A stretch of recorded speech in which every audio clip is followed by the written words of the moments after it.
हर हर महादेव, जय भोलेनाथ। आइए मेरे प्यारे दोस्तों, जो भी चैनल पर नए होंगे चैनल को सब्सक्राइब करेंगे, शेयर करेंगे। आइए सोमवार का दिन महादेव औघड़दानी शिव अविनाशी का दिन होता है। सोमवार का दिन शंकर भगवान को समर्पित होता है। आज के दिन भक्त भोलेनाथ को प्रसन्न करने के लिए विशेष पूजा या अर्चना करते हैं। कुछ लोग आज के दिन व्रत भी रखते हैं ताकि शिव की विशेष कृपा प्राप्त की जा सके। बाबा भोलेनाथ के आशीर्वाद आप भी सोमवार का व्रत कर रहे हैं तो शिव व्रत कथा को पढ़कर सुनकर उपवास को पूरा करें। आइए मेरे प्यारे मित्रों, जो भी चैनल पर नए होंगे चैनल को सब्सक्राइब करेंगे, शेयर करेंगे अपने सहपाठियों में। सोमवार व्रत कथा की विधि हम जानते हैं।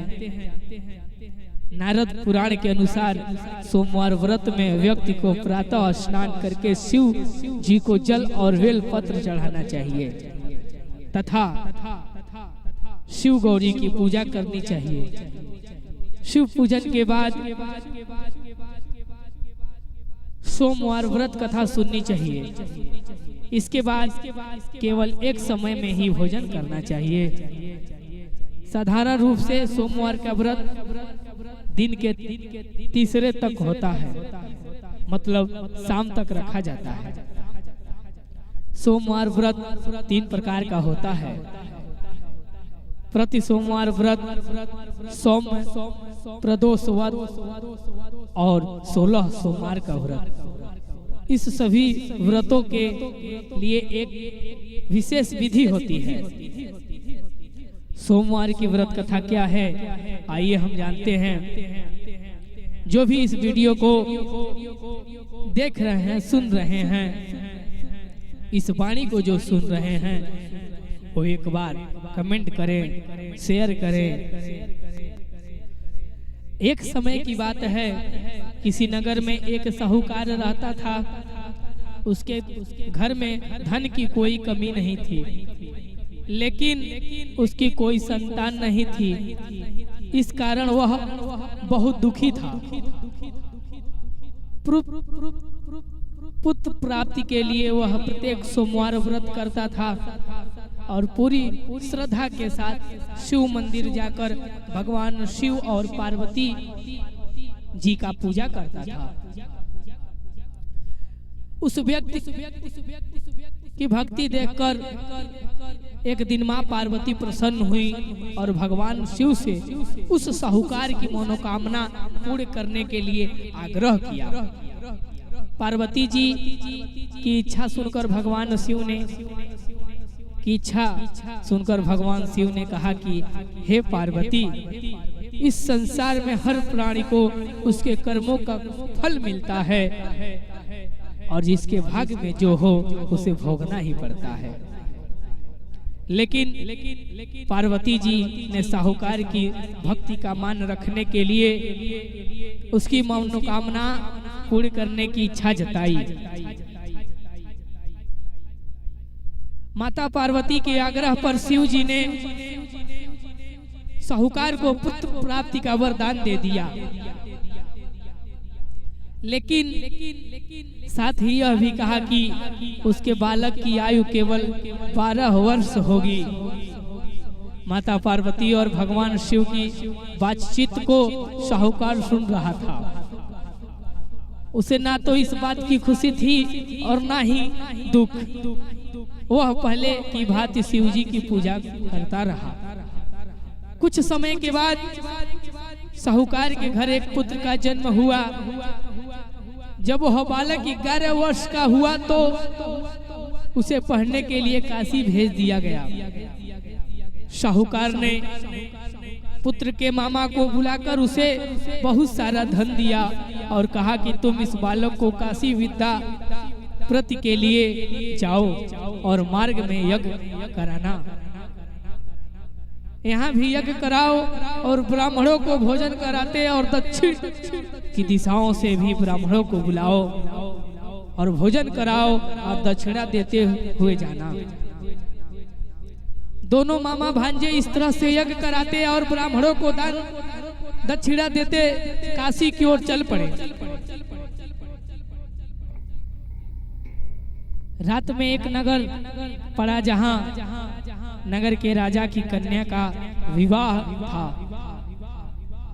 लेकिन जिस राजकुमार से उसका विवाह होने वाला था वह एक आंख से काना था। राजकुमार के पिता अपने पुत्र के काना होने की बात को छुपाने के लिए एक चाल सोची। साहूकार के पुत्र को देखकर उसके मन में एक विचार आया। उसने सोचा क्यों न इस लड़के को दुल्हा बनाकर राजकुमारी से विवाह करा दूं। विवाह के बाद इसको धन देकर विदा कर दूंगा और राजकुमारी को अपने नगर ले जाऊंगा। लड़के को दुल्हा का वस्त्र पहनाकर राजकुमारी से विवाह कर दिया गया। लेकिन साहूकार का पुत्र ईमानदार था, उसे यह बात न्याय संगत नहीं लगी। उसने अवसर पाकर राजकुमारी की चुन्नी के पल्ले पर लिख दिया कि तुम्हारा विवाह तो मेरे साथ हुआ है, लेकिन जिस राजकुमार के साथ तुम्हें भेजा जाएगा वह एक आंख से काना है। मैं तो काशी पढ़ने जा रहा हूँ। जब राजकुमारी ने चुन्नी पर लिखी बात पढ़ी तो उसने अपने मामा पिता से यह बात बताई। राजा ने अपनी पुत्री को विदा नहीं किया, उससे बारात वापस चली गई। दूसरी ओर साहूकार का लड़का और उसकी मामा काशी पहुँचे और वहाँ जाकर उन्होंने यज्ञ किया। जिस दिन लड़के की आयु 12 वर्ष हुई उस दिन यज्ञ रखा गया। लड़के ने अपने मामा से कहा कि मेरी तबीयत कुछ ठीक नहीं है। मामा ने कहा कि तुम अंदर जाकर सो जाओ। शिवजी के वरदान अनुसार कुछ ही देर बाद उस बालक के प्राण निकल गए। मृत भांजे को देख उसके मामा ने विलाप शुरू किया। संयोगवश उसी समय शिव जी और माता पार्वती उधर से जा रहे थे। पार्वती ने भगवान से कहा, स्वामी मुझे इसके रोने से स्वर सहन नहीं हो रहा, आप इस व्यक्ति के कष्ट को अवश्य दूर करें। जब शिव जी मृत बालक के समीप गए तो वह बोले कि यह उसी साहूकार का पुत्र है जिसे मैंने 12 वर्ष आयु का वरदान दिया था। अब इसकी आयु पूरी हो चुकी है, लेकिन मातृभाव से विभोर माता पार्वती ने कहा कि हे महादेव, आप इस बालक को और आयु देने की कृपा करें, अन्यथा इसके वियोग में इसके माता पिता भी तड़प तड़प कर मर जाएंगे। माता पार्वती के आग्रह पर भगवान शिव ने उस लड़के को जीवित होने का वरदान दिया। शिव की असीम कृपा से वह लड़का जीवित हो गया। शिक्षा समाप्त करके लड़का मामा के साथ अपने नगर की ओर चल दिया। दोनों चलते हुए उसी नगर में पहुंचे जहां उसका विवाह हुआ था। उस नगर में उन्होंने यज्ञ का आयोजन किया। उस लड़के के ससुर ने उसे पहचान लिया और महल में ले जाकर उसकी खातिरदारी की और अपनी पुत्री को विदा किया। इधर साहूकार और उसकी पत्नी भूखे प्यासे रहकर बेटे की प्रतीक्षा कर रहे थे।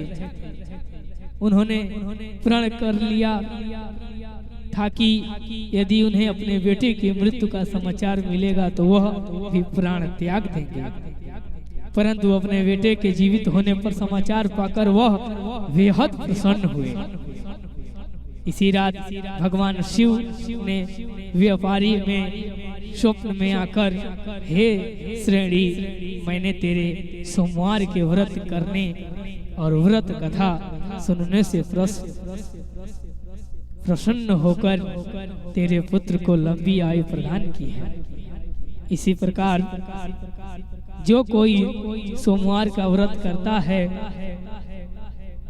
या कथा सुनता है और पढ़ता है, उसके सभी दुख दूर होते हैं और समस्याओं का समाधान होता है, समस्त मनोकामनाएं पूरी होती हैं।